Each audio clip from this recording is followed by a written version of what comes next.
Welcome to whistle.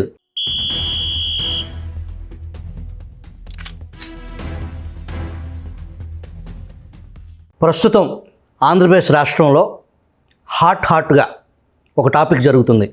అది కల్తీ మద్యం. గతంలో నారాసుర రక్త చరిత్ర అన్న నోళ్ళు ఇప్పుడు నారావారి మద్యం, నారావారి సారా కల్తీ మద్యం అని చెప్పేసి ఒక పక్కన, ఇంకొక పక్కన జగన్మోహన్ రెడ్డి ఆయన పరివారం పూర్తి స్థాయిలో ఈ మద్యానికి సంబంధించి ఒక దానికి సంబంధించి ఎవరైతే ఈ కార్యక్రమం వెనకమాల ప్రధాన నిందితులు A1గా ఇప్పటికే ఎవరినైతే అదుపులోకి తీసుకున్నారో అతను వెనకమాల ఒక మాజీ మంత్రి ఉన్నాడని మన వార్తలు చూస్తున్నాం. అతను ఉద్దేశించి గోర్ఖాని ఇమ్మీడియట్లీగా అరెస్ట్ చేయాలి అని చెప్పేసి ప్రభుత్వానికి సంబంధించిన ఒక కీలక పదవిలో ఉన్నటువంటి ఒక పెద్ద ఆయన నిన్న ఆ కామెంట్స్ చేశారు. దాంతోపాటుగా గుడివాడ పట్టణంలో తెలుగుదేశం పార్టీతో సంబంధం లేని ఒక వ్యక్తి ఫ్లెక్సీలు మొత్తం గుడివాడ టౌన్ నిండా ఎమ్మెల్యే కంటే కూడా అతనే ముఖ్యం అక్కడ అన్నట్టుగా హల్చల్ చేయటం,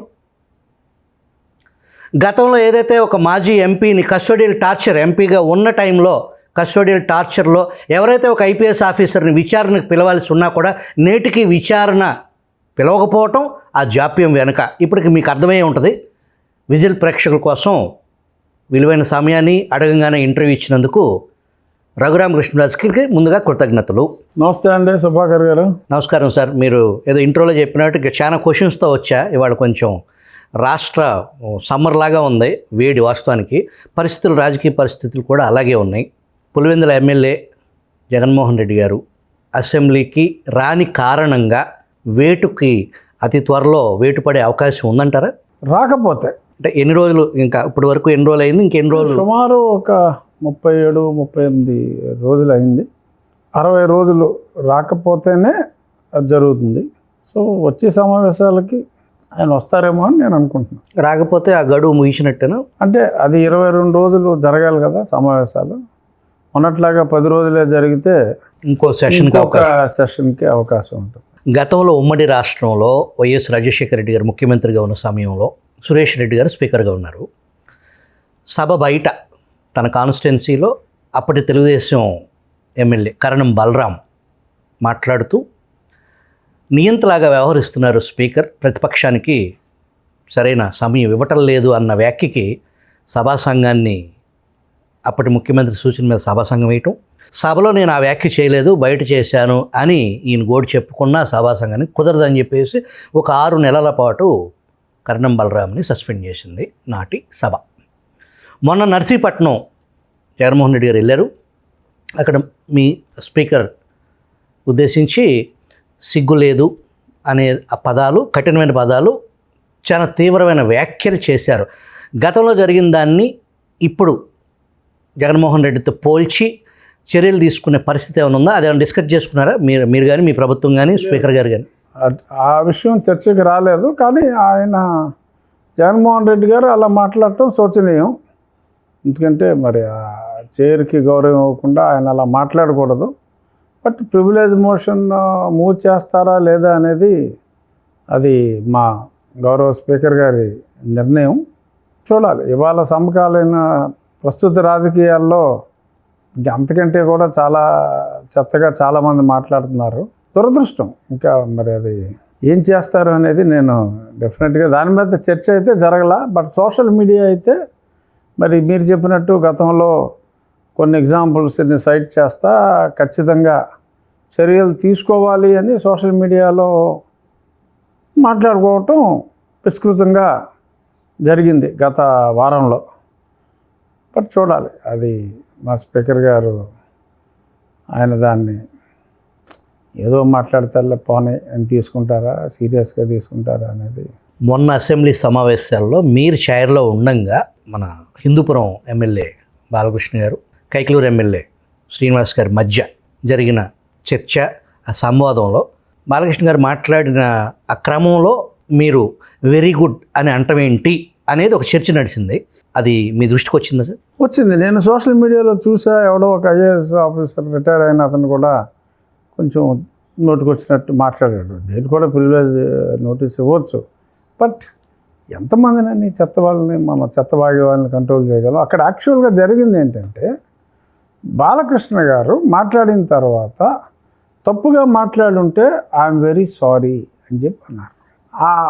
ఆయనంతటా ఆయన ఐఎమ్ వెరీ సారీ అన్నందుకు నేను వెరీ గుడ్ అని చెప్పి, ఆయన సారీ అన్నందుకు తప్పుగా మాట్లాడి ఉంటే సారీ అని ఆయనంతటా ఆయనే మాట్లాడినందుకు నేను ఇలా చెప్పడం జరిగింది. సోషల్ మీడియాలో ఎవరైతే ఇది మాట్లాడారో మరి వాళ్ళే కట్ చేసుకున్నారో, ఎవరు కట్ చేశారో, ఆయన సారీ చెప్పిన బిట్ వరకు కట్ చేసి నేను ఆయనకి వెరీ గుడ్ అన్న మాట ఉంచి, వారు మాట్లాడిన దానికి నేను భలా అని చెప్పి అన్నట్టుగా ఆ రకంగా చిత్రీకరించి మాట్లాడటం జరిగింది. బట్ నిజం తెలిసిన వాళ్ళకి తెలుస్తుంది, తెలియని వాళ్ళకి ఇదిగో ఇప్పుడు మీ ఇంటర్వ్యూ ద్వారా తెలుస్తుంది. సో ఇందాక నేను చెప్పినట్టు, స్పీకర్ గారి గురించి అడిగినట్టు, ఇలాగే ఈ కట్ అండ్ పేస్ట్లో వ్యక్తిత్వ హననానికి పాల్పడే ప్రయత్నాలు అయితే జరుగుతున్నాయి. చూసి నవ్వుకోవడం తప్ప నేను దాని మీద వాళ్ళకి నోటీసులు ఇచ్చి చర్యలు తీసుకోవాలి అని అనుకోవట్లా. ఎందుకంటే ఏదో చూశారు, మర్చిపోయారు. మళ్ళీ నోటీసులు ఇచ్చిన తర్వాత ఫలానా ఇష్యూలో నోటీసులు ఇచ్చారు, ఫలానా వాడు వచ్చాడని చెప్పి ఊరు పేరు లేనివాడికి పబ్లిసిటీ ఇవ్వడం అనవసరం అని నేను భావించాను. గతంలో నారాసుర రక్త చరిత్ర, ఇప్పుడు నారావారి మద్యం, కల్తీ మద్యం అని చెప్పేసి వైసీపీకి సంబంధించిన నాయకులు కానీ, దానికి అనుబంధంగా నడిచే మీడియా కానీ పుంకాలుగా ఏదో ఈ రాష్ట్రంలో ఇక పూర్తి స్థాయిలో మద్యం మరణాలు రోజుకు 100 మంది చచ్చిపోతున్నారు, అసలు ఇది మద్యమే కాదు ఇది అనేది ఒక కొత్త విధానం వచ్చేసింది భారతదేశంలో అనేది ఒక పెద్ద ఎత్తున దాడి. దాంట్లో కొత్త వ్యక్తులు, మాజీ మంత్రిగా పనిచేసిన వ్యక్తుల పేర్లు కూడా వినిపిస్తున్నాయి. మీరు గుర్ఖాని ఇమ్మీడియట్లీగా అరెస్ట్ చేయాలి అనే మీ కామెంట్స్, అసలు దీని ఈ లోతు ఏంటంటారు? అసలు ఆ గుర్ఖా ఎవరు అన్నదే వదిలేసేయండి ఎందుకంటే. బట్ నేను మాట్లాడేది స్ట్రక్చర్డ్గా ఎలాగ అభివృద్ధి పదంలో దూసుకుపోతున్న ప్రభుత్వాన్ని అప్రదిష్ట పాలు చేయటం ఎలా అనే దాని మీద ప్రతిపక్ష హోదా లేని ప్రతిపక్షం సాయశక్తుల ప్రయత్నాలు చేస్తారు. అందులో భాగంగా ఇప్పుడు లిక్కర్ కేసు, గత ప్రభుత్వంలో జరిగిన లిక్కర్ నేరాల మీద భారీ స్థాయిలో అరెస్టులు, సరే బెయిల్ వచ్చే వాళ్ళకి బెయిల్ వస్తున్నాయి కానీ గట్టిగా అరెస్టులు, ఆ కేసు ముందుకు వెళ్ళే దశలో ఒక పథకం ప్రకారం ఆ నకిలీ మద్యాన్ని ప్రతిపక్ష హోదా లేని ప్రతిపక్షం చాలా స్ట్రాటజిక్గా నకిలీ మద్యం తయారు చేసి కొందరి ప్రాణాలు పోవటానికి కూడా కారణమై ఆ నేరాన్ని వీరి మీదకే వచ్చే విధంగా ఒక క్రైమ్ ఆట ఆడటం జరిగింది. మీరు అన్నట్టు వారి దినపత్రికలో అనుదినం అదే నేను చూసా. ఈ మధ్యన ఇంట్రెస్టింగ్గా చదువుతున్నా, అసలు ఇవాళ కొత్త స్టోరీ ఏమేస్తారా అని. లాస్ట్ 1 వీక్లో ఆ జయచంద్రారెడ్డి అన్న వ్యక్తి ఈ పార్టీలో జాయిన్ అయినప్పుడు సీఎం గారు కండువా వేసిన ఫోటో ప్రతిరోజు వేస్తున్నారు ఆ సాక్షి పేపర్లో. సో ఇంక వేరే పాయింట్ ఏమీ లేక మరి అజయ్ చంద్రారెడ్డి గారు ఈయన ముందే మాట్లాడుకుని మరి ఇలాగా చేశారనే మీడియా కథనాలన్నీ ఉన్నాయి. బట్ ఇక్కడ నో డౌట్ ఒక చిన్న మిస్టేక్ ఏంటంటే, వాళ్ళ యాంటీసిడెంట్స్ పూర్తిగా వెరిఫై చేయకుండా ఒక పక్క చెప్తున్నాం, అక్కడ ఉన్న చిత్తూరులో ఉన్న ఒక పెద్ద కుటుంబానికి జయచంద్రారెడ్డికి చాలా రిలేషన్ ఉందని ఇప్పుడు అన్ని పేపర్లలో, తెలుగుదేశం పార్టీకి సంబంధించిన సోషల్ మీడియాలో కూడా రాస్తున్నారు. సో ఆ బ్యాక్గ్రౌండ్ చెక్లో ఒక్కొక్కసారి ఫెయిల్ అవుతారు. అలాగా బ్యాక్గ్రౌండ్ చెక్లో ఫెయిల్ అయినట్టుగా భావించాలి. కానీ ఒక పథకం ప్రకారం ఇది చేశారు. బట్ నిజాలు ఆల్మోస్ట్ నిన్న మొన్న ఒక అతను దొరకటం, అద్దేపల్లి ఇబ్రహీంపట్నం అతను మరి అప్పట్లో అసెంబ్లీలో నా గురించి అవాకులు చవాకులు లుచ్చా అని, ఆ తర్వాత వేరే సభలో పవన్ కళ్యాణ్ గారిని నన్ను చాలా అసభ్యంగా మాట్లాడి, వీళ్ళిద్దరికీ పని పాట ఏం లేదు, ఈ పార్టీల్ని ఆ పార్టీల్ని కలిపే పనిలో ఆ ఢిల్లీలో ఒకడున్నాడు, ఇక్కడ ఒకడున్నాడు అని చాలా అసభ్యంగా అతను సమావేశాల్లో మాట్లాడటం, జగన్మోహన్ రెడ్డి గారు ముసిముసి నవ్వులు నవ్వుకోవటం అది అందరూ చూశారు ఆ వీడియో.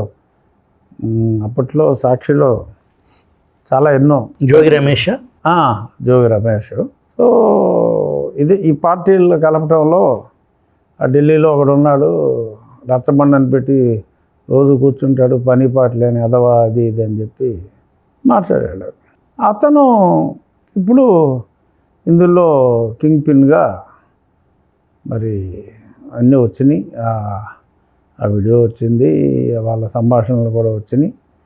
మరి డెఫినెట్గా త్వరలో అతన్ని అరెస్ట్ చేస్తారని నేను అనుకుంటున్నాను. కూటమి ప్రభుత్వం వచ్చిన తొలినాళ్లలో కొంత భయం ఇదే జోగి రమేష్ సంబంధించి అగ్రిగోల్డ్ భూముల విషయంలో తన కుమారుణ్ణి మీ ప్రభుత్వం జైలుకి కూడా పంపించింది, తప్పుడు రిజిస్ట్రేషన్కి సంబంధించిన ఇదిలో.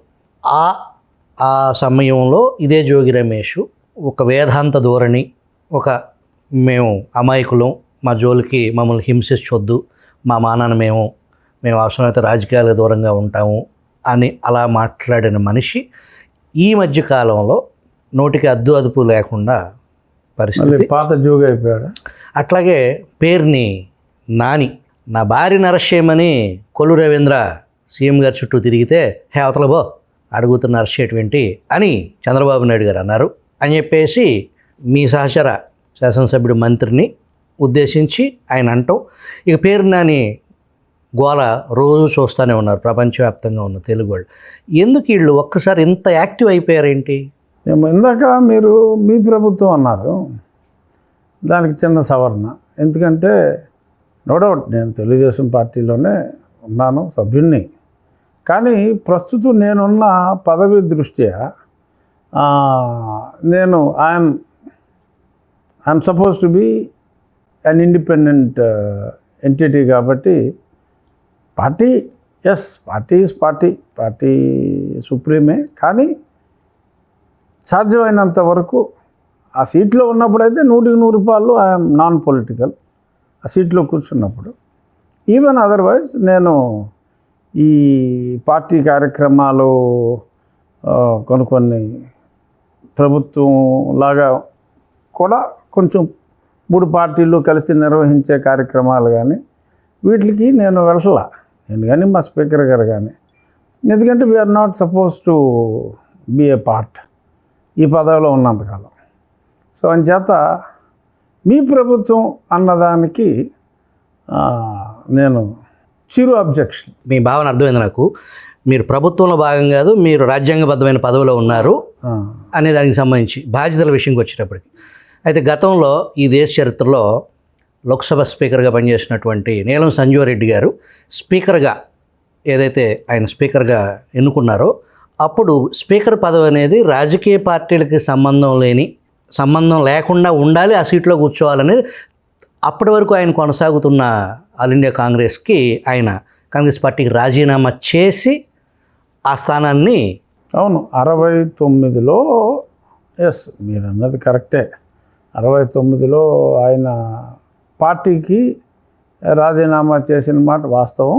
ఆ తర్వాత ఏంటంటే ఈ యాంటీ డిఫెక్షన్ చట్టం వచ్చిన తర్వాత అప్పుడు స్పీకర్ ఆర్ డిప్యూటీ స్పీకర్ వాళ్ళు పార్టీకి రాజీనామా చేస్తే ఈ డిఫెక్షన్ అన్నది ఎఫెక్ట్ అవ్వదు అన్న ఎగ్జంప్షన్ అయితే ఉంది. ఎవరైనా ఇప్పుడు పార్టీకి రాజీనామా చేశారనుకోండి, వాళ్ళు పదవి పోతుంది. బట్ ఈ పర్టికులర్ పదవిలో ఉన్నవాళ్ళు రాజీనామా మ్యాండేటరీ చేయలేదు. అదే బ్రిటన్ పార్లమెంట్లో అయితే మ్యాండేటరీ, ఇక్కడ ఇట్ ఈస్ నాట్ మ్యాండేటరీ. ఒకవేళ ఎవరైనా సంజీవ్ రెడ్డి గారి లాగా చెయ్యాలి అని అనుకుంటే ఈ పదవి పోకుండా రాజ్యాంగంలో ప్రొటెక్షన్ ఇచ్చారు, స్పష్టంగా ఇచ్చారు. ఆ సంజీవ్ రెడ్డి గారు ఆ విలువలు అవన్నీ మీరేమైనా చేసే దశగా లేదు. ఎందుకంటే అంటే if it is mandatory, yes, చట్టంలో ప్రొవిజన్ ఉంది. సో మా పార్టీ మాది, సభ్యత్వాన్ని వదులుకోం, నాకు లైఫ్ మెంబర్షిప్ ఉంది. But at the same time ఆ సీట్లో ఉన్నప్పుడు స్పష్టంగా చట్టంలో ఉన్నది.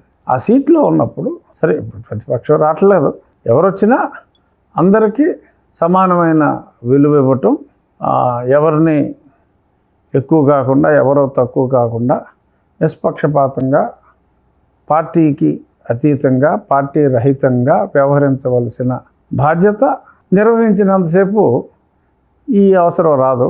మీరన్న విలువలు అన్నీ డెఫినెట్గా సంజీవ్ రెడ్డి గారు అంటే మాకు విలువలు లేవని కాదు నేను అనేది, అవసరం లేదు. అప్పుడు ఆ ప్రొటెక్షన్ లేదు.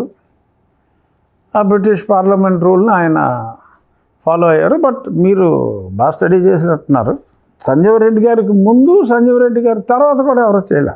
అంటే సాధారణంగా స్పీకర్ స్థానం అనేది అందరూ కూడా అది అత్యున్నతమైన స్పీకర్, డిప్యూటీ స్పీకర్, పూర్తి స్థాయిలో ఆ చైర్లో ఎవరు కూర్చుంటే ఆ స్థానం పార్టీలకి అతీతంగా వాళ్ళు ఏ పార్టీ నుంచి గెలిచినా దాంట్లో కూర్చున్న వ్యవహారం తండ్రి సమానమైన పాత్ర అక్కడి వరకు సాక్షాత్తు ఈవెన్ ముఖ్యమంత్రి అయినా ప్రధానమంత్రి అయినా చైర్ను ఉద్దేశించే ఆ స్థానానికి ఉన్న విలువ అతీతమైంది అనేది. సో ప్రస్తుతానికైతే ఆ ప్రొవిజన్ ఉంది కాబట్టి మీకు ఆ దశగా ఏం అవసరం లేదనేది మీ లేదు. అసలు అటువంటి ఆలోచన మీకు ఎందుకు వచ్చిందో ఆ క్రేజీ ఆలోచన, కానీ నాకు అంత విలువలు ఉన్నాయని మీరు ఎందుకు అనుకున్నారో సంతోషం. కానీ ప్రభుత్వం మీద, ప్రభుత్వంలో జరుగుతున్న వ్యవహారానికి నేను మిమ్మల్ని మీరు యాక్టివ్గా ఉంటారు కాబట్టి అది మీ ప్రభుత్వం అన్నందుకు మీరు ఒక చిన్న సవరణ అన్నారు కాబట్టి మరి మీరు నెక్స్ట్ లెవెల్కి ఏమైనా వెళ్ళే అవకాశం ఉందా అనేది నా ఉద్దేశం. గుడివాడలో తులసిబాబు అని మీరు ఏదైతే జైల్లో పోలీస్ ఎస్పీ సమక్షంలో పెరేడ్లో మీరు గుర్తుపట్టిన సునీల్ కుమార్ అతను కలిసి చేయని అరాచకాలే లేవు. అదే ఇప్పుడు యాక్చువల్గా ఎంత దారుణం అంటే, సునీల్ కుమారు అతనికి 48 లక్షలు పే చేశాడు, లీగల్ సర్వీసెస్ అందజేశాడంట. లీగల్ సర్వీసెస్ ఇవ్వటం ఏంటండి, కాపీ కొట్టి పాస్ అయ్యాడు, ఎలా పాస్ అయ్యాడు, డిగ్రీ అయితే ఉంది కానీ ఎన్రోల్మెంట్ లేదు అతనికి లాయర్గా. లీగల్ అడ్వైజర్గా పెట్టుకుని అందులో వన్ ఆఫ్ ది కేసు, నా కేసు కూడా డీల్ చేసినట్టు అక్కడ రికార్డులో ఉంది. 48 లక్షల రూపాయలు అతనికి కన్సల్టెన్సీ ఛార్జెస్ పే చేశారు. టు మై ఇన్ఫర్మేషన్, అతను అడిగితే ఏమో నా పేరు మీద ఇన్వాయిస్ పెట్టుకున్నారు, వాళ్ళే తీసేసుకున్నట్టున్నారండి అని చెప్పి కూడా అతను చెప్పినట్టుగా నాకు తెలిసింది. సో చాలా వచ్చినట్టు వాళ్ళ డబ్బులు తీసేసుకుంటాం, ఎవరు పడతాన్ని తీసుకెళ్ళి కొట్టేయటం, బ్లాక్మెయిల్ చేయటం, అంత దరిద్రంగా పనిచేసిన ఐపీఎస్ ఆఫీసర్ నాకు తెలిసి ఈ భారతదేశ చరిత్రలోనే ఉండకపోవచ్చు. బట్ ఇప్పుడు దాకా అతన్ని ఇన్వెస్టిగేషన్కి కూడా పిలవకపోవడం అనేది అతి శోచనీయం.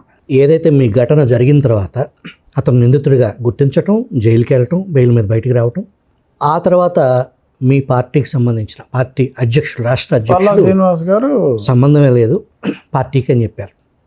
మీరు చూస్తే గుడివాడలో హోర్డింగ్స్ నిండా మొత్తం ఆల్మోస్ట్ గుడివాడ టౌన్ మొత్తం కూడా వేసి దాంట్లో పెద్ద చైరు, ఆ చైర్లో తులసిబాబు, పక్కన ఎమ్మెల్యే గారు చిన్న అంటే అక్కడ చూడంగానే ఆయనే ఎమ్మెల్యే అనే పరిస్థితి వాస్తవానికి అక్కడ జరుగుతుంది కూడా.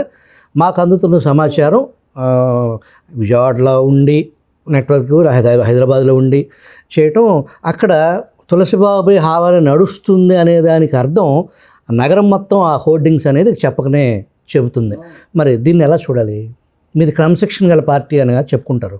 అవును, చెప్పుకోవటం వరకేనా? డెఫినెట్గా అసలు పార్టీకి సంబంధం లేదు అన్న తర్వాత కూడా మరి ఆ స్థానిక ఎమ్మెల్యే ఫోటోలతో సహా, ఒకవేళ పోనీ ఎమ్మెల్యే గారికి తెలియకుండానే ఆ ఊళ్ళో వాళ్ళు అతని వ్యక్తిగత తులసి దళం అని చెప్పి ఏదో ఉందని అప్పుల్లో చెప్పుకున్నారు కదా, ఆ తులసి దళంలోని కొన్ని ఆకులు మరి వేశారు అంటే మరి ఎమ్మెల్యే ఫోటో వేయకూడదు.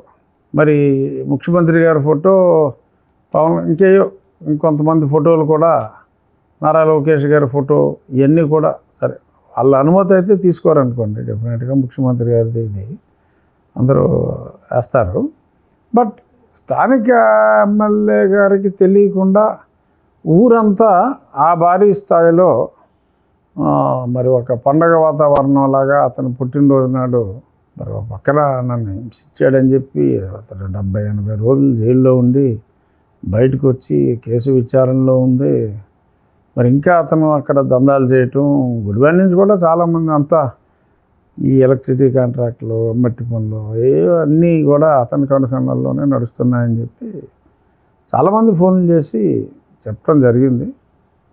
దురదృష్టం మరి వచ్చేసారి ఏమో మరి అతనికే సీట్ ఇస్తారా నాకు తెలియదు.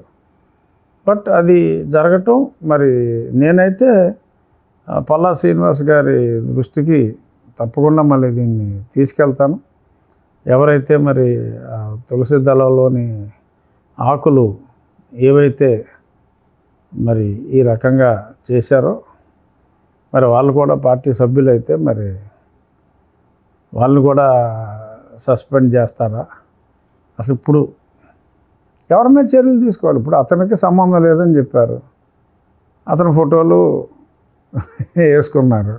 ఇప్పుడు ఎవరి మీద తీసుకోవాలి చర్యలు అనేది కూడా నిజంగా వీళ్ళకి కూడా కొంత అవమానకరం, కొంత క్లిష్టతరం కూడా. డెఫినెట్గా at least they should ask MLA గారిని, వెనుగళ్ల రాము గారిని, అట్లీస్ట్ రాము గారు మీకు తెలిసే జరిగిందా? అఫ్కోర్స్ డెఫినెట్గా నాకు తెలియదండి, నేను అమెరికాలో ఉన్నాను. ఓహో, ఆయన కూడా లేదు, అమెరికాలో ఉన్నారంట. సో నాకు తెలియకుండా కట్టారు ఏమో, తెలియకుండానే కట్టారేమో తెలియదు. But then as an MLA ఆయనకి కంట్రోల్ లేదని అనుకోవాలి. ఒకవేళ తెలియకుండా కట్టి ఉంటే, మరి తెలిసి కట్టించి ఉంటే అది దురదృష్టం. మరి అది విడదీయరాని ఫెవికాల్ బంధంగా. పార్టీ లైన్లో పార్టీతో సంబంధం లేదు అనుకున్న వ్యక్తి ఏదైనా వ్యక్తిగత సంబంధాలు ఉంటే ఓకే, కానీ దాన్ని రాజకీయంలో మిక్స్ చేసి అది పార్టీకి ఇబ్బందికరమైన పరిస్థితి. అంత విరహం, విడదీయరాని విరహం ఏముంటుందండి? అదే అర్థం కావట్లా. మరి అది డెఫినెట్గా పార్టీకి అయితే మంచిది కాదు. ఎంతోమంది ఎప్పటి నుంచో మరి ఆ పార్టీలో కష్టపడుతూ ఉన్న వాళ్ళు అందరూ కూడా, ఎందుకంటే ఇతను పివి సునీల్ కుమార్ మనిషి, పివి సునీల్ కుమార్ జగన్మోహన్ రెడ్డి మనిషి, ఓపెన్ కదా. వాళ్ళు ఎంత బహిరంగంగా అక్రమాలు చేశాడు పివి సునీల్ కుమార్ అనేది అందరికీ తెలిసిందే. మరి అటువంటి వ్యక్తి మరి వాళ్ళ ఈ రకంగా ప్రవర్తించటం, దానికి ఈ సపోర్ట్ ఇవ్వటం, మరి నేను ఆ ఫొటోస్ అన్నీ కూడా ఆల్మోస్ట్ ఒక 30-40 ఫోటోలు కూడా పల్లా శ్రీనివాస్ గారికి పంపించడం జరిగింది. మరి ఎందుకంటే అందులో తెలుగుదేశం పార్టీ నాయకుల ఫొటోస్ అన్నీ కూడా ఉన్నాయి కాబట్టి, అలాగా పార్టీకి సంబంధం లేకుండా అలాగా అన్ని పార్టీలు వేసుకుంటే తెలియకుండా జరిగితే జరుగుండొచ్చు, నేను కాదంటలా. కానీ సంజాయిషి అడగవలసిన బాధ్యత పార్టీ మీద ఉంది. ఎందుకంటే నేను ఒక రాజ్యాంగబద్ధ పదవిలో ఉన్నా. ఈ పదవి గొప్పది కాదా అన్నది పక్కన పెడితే రాజ్యాంగబద్ధ మర్యాద కలిగిన పదవిలో ఉన్నా. నా కేసులో అతను నిందితుడు అయ్యుండి 80 రోజులు జైలుకి వెళ్ళి వచ్చి ఉండి, అదే తెలుగుదేశం నాయకులు ఫొటోస్తో, ఎమ్మెల్యే గారి ఫొటోస్తో చట్టాపట్టాలు వేసుకుని, సరే ఆయన కుర్చీలో కూర్చుంటే ఆయన పక్కన నుంచున్నట్టు ఉందనుకోండి, అది వేరే విషయం. బట్ అలా మరి అన్ని ఫోటోలు వేసుకోవటం అనేది చిక్కుమనిపిస్తుంది. చూద్దాం ఏం జరుగుతుందో చూడాలి. నేనైతే రాష్ట్ర అధ్యక్షుల వారికి తెలియజేశాను. ఈ మధ్య మీరు సినిమా దర్శకుడు రామ్ గోపాల్ వర్మతో చిట్ చాట్ ప్రోగ్రామ్ చేశారు. వితిన్ 1 or 2 daysలోనే లక్షల్లో చూశారు. ఆ ప్రోగ్రామ్ ఎందుకు మీరు రామ్ గోపాల్ వర్మతో ఆ ప్రోగ్రామ్ నేపథ్యం ఏంటండి? నేపథ్యం ఏమి లేదంటే, మాకు లోకల్లో ఒక ఛానల్ ఉంది, మాకు west Godavari and popular local channel. ఆ ఛానల్ అధినేత రామ్ గోపాల్ వర్మ గారితో సినిమా కూడా చేసి ఉన్నారు. వారు ఒక ఇంటర్వ్యూ కావాలి నేను అన్నప్పుడు రాజకీయాలకి సంబంధం లేకుండా ఏ ఎవరి పేరు రాకుండా ప్రస్తుత ముఖ్యమంత్రి గారు కానీ గత ముఖ్యమంత్రి గారు కానీ ఎటువంటి వ్యక్తులు రాజకీయాలకి సంబంధం లేకుండా total non political, okay, film ఇండస్ట్రీలో ఆయనకుండే ముద్ర ఆయనకుంది, సరే నాకుండే ఇమేజ్ ఏదో నాకుంది, ఇద్దరం కలిసి నాన్ పొలిటికల్ చిట్ చాట్గా మాట్లాడాం.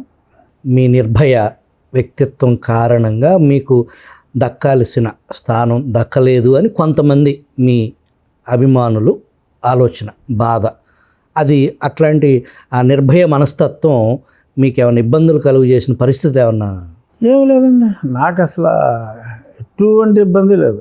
అసలు ఏది దాచుకోలేరు కదా, ఏది ఉంటే ఇక్కడ ఇక్కడ లేదు లేదు అసలు ఇబ్బందే లేదు. ఎందుకంటే నేను కోరుకునేదే గౌరవం. సో గౌరవప్రదమైన పదవి ఉంది. పదవి లేకపోయినా డెఫినెట్గా జనాల్లో నాకు గౌరవం ఉందని నేను భావిస్తున్నా. ఎందుకంటే ప్రాక్టికల్గా చూస్తూ ఉంటాం కాబట్టి. ఆల్మోస్ట్ నేనేమి ఎక్కడ కుదురుగా ఒకరోజు కూర్చోను. ప్రతిరోజు నా నియోజకవర్గమా, పక్క నియోజకవర్గమా, పక్క జిల్లా, ఆ పక్క జిల్లా తిరుగుతూనే ఉంటా. సో ప్రజల్లో ఆదరణ చూస్తూ ఉంటాను. సో కాబట్టి రాజకీయ నాయకుడు కోరుకునేది ఏంటండి, ప్రజల్లో ఆదరణ. 4 మంచి పనులు చేస్తే ప్రజల్లో గుర్తింపు. ఆ 4 మంచి పనులు చేయాలి అంటే పదవి ఉంటే ఎక్కువ చేసే అవకాశం ఉంటుంది.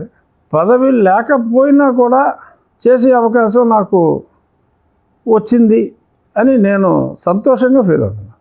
రాజుగారికి దక్కాల్సిన స్థానం దక్కలేదు అనేది కొంతమంది భావన. రెండోది డిప్యూటీ స్పీకర్ పదవి అనేది 6,000 లాంటిది అనేది, ఏదో ఒకళ్ళిద్దరు మండల బుద్ధప్రసాద్ గారు లాంటి వాళ్ళు ఆ పదవి చేశారు అనేది చాలా మందికి, అతి కొద్ది మందికి తెలుసు. చాలా మంది అసలు డిప్యూటీ స్పీకర్గా ఎవరు చేశారు గతంలో అంటే అది చెప్పుకోలేని పరిస్థితి.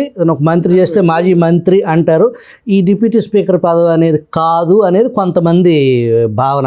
అట్లాంటి మెచ్చుకుంటున్నారా తిడుతున్నారా అర్థం కావట్లా. నేను మామూలుగా కొంచెం నర్మగర్భంగా మాట్లాడతా. పొగిడేనో తిట్టేనో తెలియదు. మీరు నా స్టైల్ నా మీదే ప్రయోగించేస్తున్నారు. మీ స్థాయికి, మీ గోదావరి జిల్లా స్థాయికి మేము రీచ్ అవ్వలేం. కానీ ఆ భావన, ఆ నిగూఢత, ఆ ఫీలింగ్ ఏమన్నా మీ దృష్టికి మీ సన్నిహితులు కానీ మీకు, మీరు ఢిల్లీలో ఉన్నా ఇక్కడున్నా మీ నెట్వర్క్, ఫోన్ కాల్స్, మీరు అన్న మాటల్లో గతంలో ఒక 10 రోజులు మంత్రి చేసినా ఇది మాజీ మంత్రిరా అని అంటారు, నో డౌట్. పలానా వ్యక్తి డిప్యూటీ స్పీకర్ చేశాడు అని చెప్పి అనని మాట, అనుకోని మాట డెఫినెట్గా వాస్తవమే. అది మీ అనాలిసిస్ కరెక్టే, కరెక్టే. బట్ ఏమో నాకు ఒక అవకాశం వచ్చింది. అవకాశం చంద్రబాబు నాయుడు గారు ఇచ్చారు. ఏమో ఇప్పుడు పలానా ఓటు డిప్యూటీ స్పీకర్ ఏదైతే మీరు 6,000 అన్నారో అది మరీ 6,000 కాదు. మీరు దానికి వన్నీ తీసుకొచ్చారు, యాక్టివ్గా ఉన్నారు. ఏదో 5 ఏళ్ళలో 1 ఏళ్ళు ఇరిగిపోయిన ఏళ్ళు లాంటిది అని, ఎందుకు పనికిరాని 6 ఏళ్ళు కన్నా ఏదో 5 ఏళ్ళలో విరిగిన ఏళ్ళు, సగం పనిచేసి విరిగిన వేలు లాంటిదన్నా దానికి వన్నీ తీసుకొచ్చే అవకాశం నాకు ఇచ్చారేమో అని నేను భావించి ప్రయత్నంలో ఉన్నారు. ఆ ప్రయత్నంలో దాంట్లో సక్సెస్ అయ్యారు.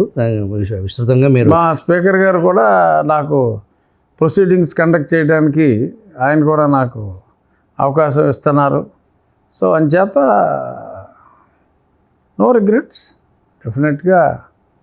ఎందుకంటే ఎనీ క్రైసిస్, మా సీఎం గారు చెప్తూ ఉంటారు, ప్రతి క్రైసిస్ని నేను ఆపర్చునిటీగా తీసుకుంటాను, సంక్షోభంలో అవకాశం అని అంటూ ఉంటారు. సో ఇది సంక్షోభం కాదు, అయినా ఇట్స్ ఎ ఛాలెంజ్.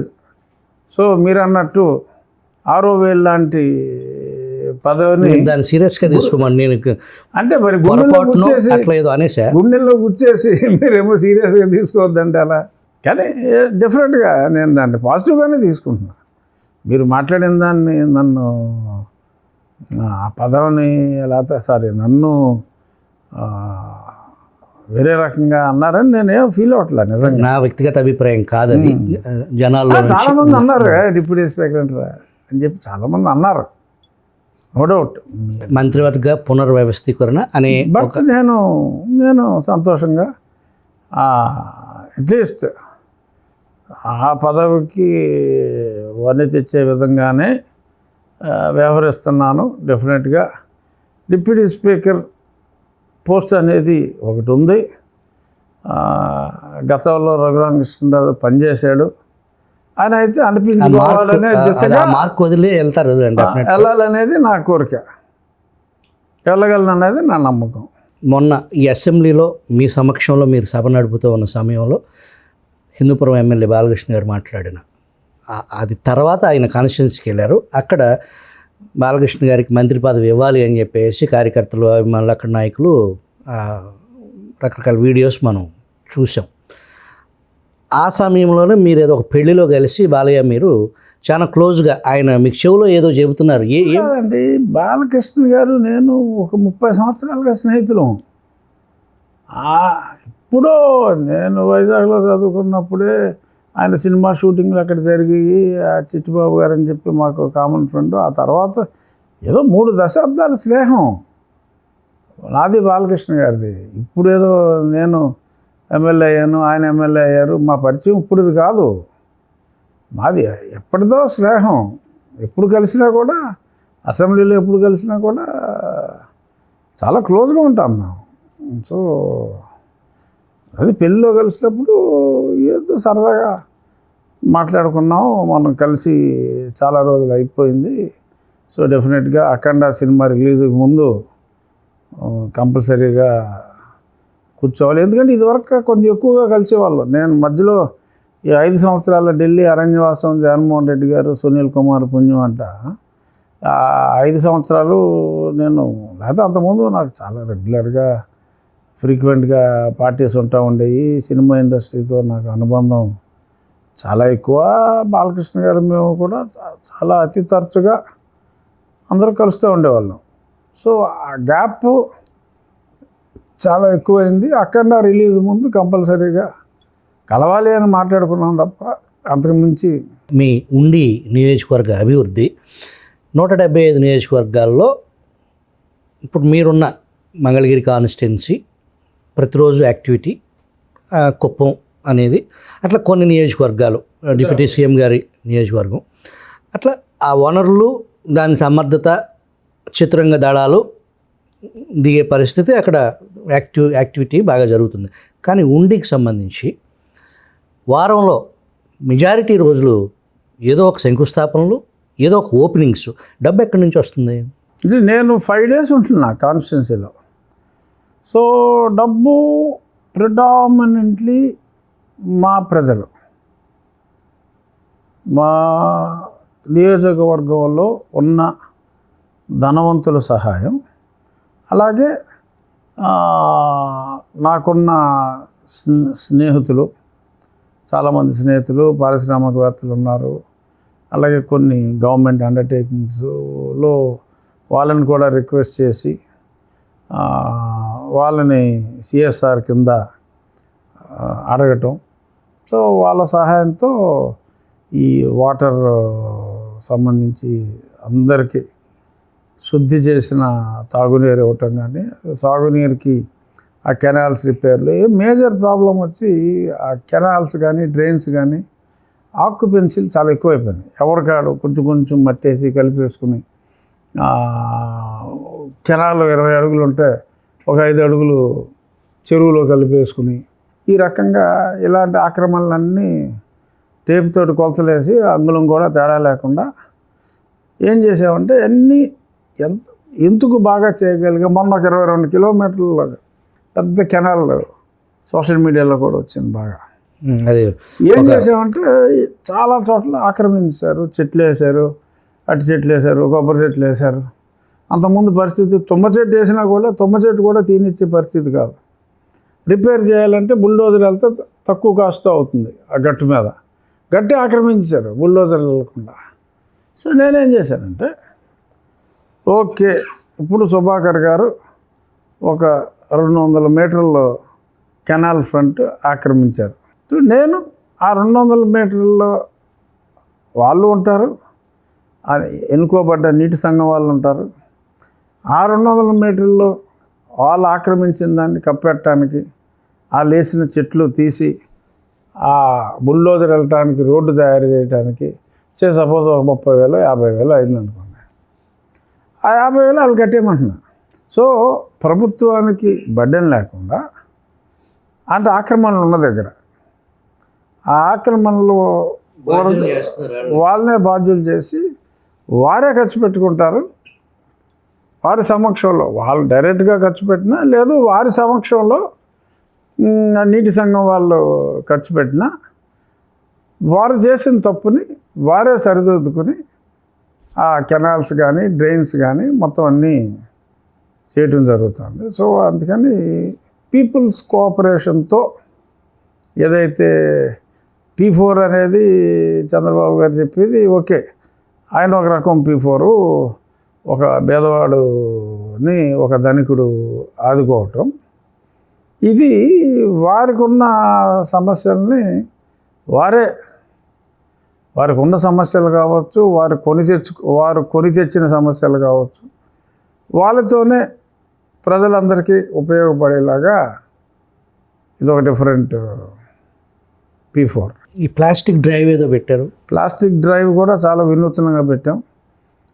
నిన్న మొన్న ఏం చేసామంటే ప్రతి షాప్కి వెళ్ళి ఒక అధికారి, ఆ గ్రామంలోని ఇంకొక పెద్ద మనిషి, ఆ షాప్ ఓనర్తో నేను నా షాప్లో ఈ రోజు నుంచి ఒక సింగిల్ యూజ్ ప్లాస్టిక్ కూడా ఉండదు, ఉంటే ఎనీ మూమెంట్ మీరు వచ్చి రెగ్యులర్గా మీరు వెరిఫై చేసుకోవచ్చు, 10,000 రూపాయల పెనాల్టీ కట్టడానికి నేను సిద్ధం అని ప్రతి మండలంలో విలేజ్ బై విలేజ్ రోజుకొక విలేజ్ లాగా పెట్టుకుంటున్నాం. రాబోయే ఒక 3 నుంచి 4 వారాల్లో నియోజకవర్గంలోని అన్ని షాప్స్లో వాళ్ళతోటే కమిట్మెంట్ తీసుకుని చేస్తున్నాం. అలాగే ఆకువీడులో ముందు ప్రారంభించాం, ఆకువీడులో ముందు రేట్ చేసాం. ఎవరైనా వ్యక్తులు ఎక్కడైనా దొరికితే కనుక ఈ బ్యాగ్తో 100 రూపాయలు, షాపులో ఉంటే 1000 రూపాయల పెనాల్టీతో మొదలుపెట్టాం. తర్వాత వాళ్ళు ప్రమాణం చేసింది 10,000 రూపాయలు పెనాల్టీ వేయండి మీరని చెప్పి వాళ్ళు చేశారు.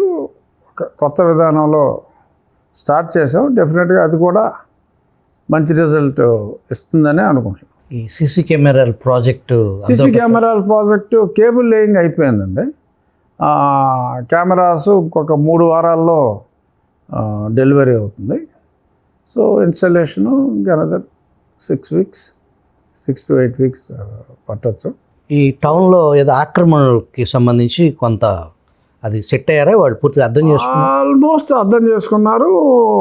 ఒక 800 నుంచి 900 గృహాలు కాలువ గట్ల మీద ఉన్నవి, వాళ్ళకి ఆల్టర్నేట్ సైట్లు ఇచ్చి తీసివేయటం జరిగింది. ఎందుకంటే ఆ కంటామినేషన్ అంతా అదే పంట కాలువల్లోకి వెళ్ళిపోవటం, దాన్నే మంచినీళ్ళుగా ఉండటం. అలాగే మాకన్నీ చేపల చెరువులు, రొయ్యల చెరువులు, ఆ వాటర్ అంతా కూడా పక్కనే డ్రైన్ ఉన్నా సరే ఎవరికాడు మంచినీటి ఈ పంట కాలంలో కలపటం, ఆ పంట కాలంలో చెరువుల్లోకి వెళ్ళటం. ఆ చెరువుల్లోకి వెళ్ళటమే తప్పు. ఆ నీళ్ళు వెళ్ళిన నీళ్ళని క్లీన్ చేయడానికి సరైన ఎక్విప్మెంట్ లేదు. సో ఆ రకంగా మాకు క్యాన్సర్లు కానీ జబ్బులు కానీ చాలా ఎక్కువ. సో ఆల్మోస్ట్ పంట కాలువల్లోకి చెరువుల్లోని కంటామినేటెడ్ వాటరు ఇనిషియల్గా చెప్పిన తర్వాత వార్నింగ్ ఇచ్చి ఎవడైనా కలిపితే 3,000 రూపాయలు ఇన్ఫర్మేషన్ ఇచ్చిన మీడియా వాళ్ళకి 3,000 రూపాయలు ఇస్తానంటూ 7-8 మంది ఇచ్చారు. వాళ్ళు ప్రైజు వెంటనే ఇచ్చాం.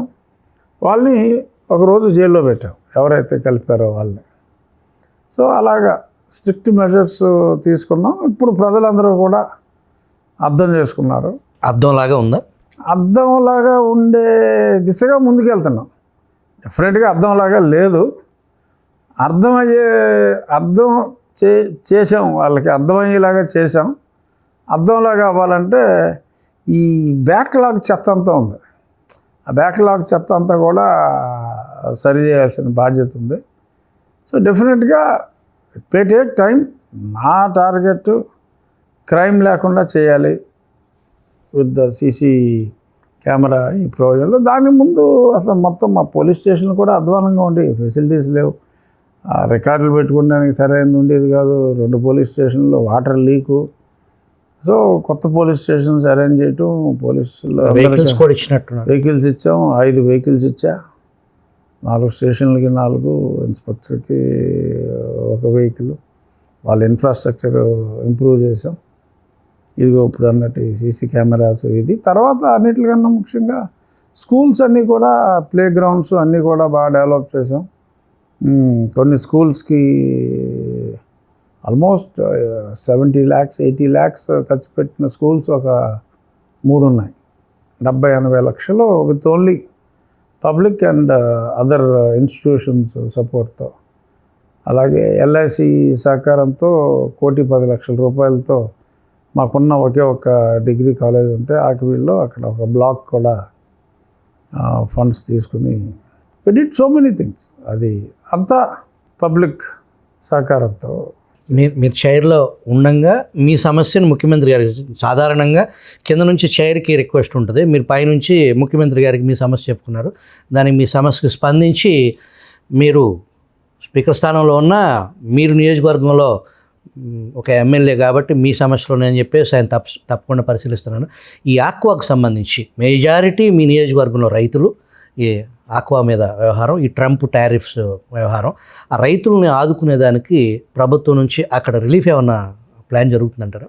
డెఫినెట్గా విద్యుత్ ఛార్జీల విషయంలో పాజిటివ్గా, అంటే గతంలో ఒక రెస్ట్రిక్షన్ ఉండేది, 10 ఎకరాలు వరకే ఉండేది. అది 10 ఎకరాలు దాటినప్పటికీ కూడా ఇచ్చే దిశగా కన్సిడర్ చేస్తున్నారు.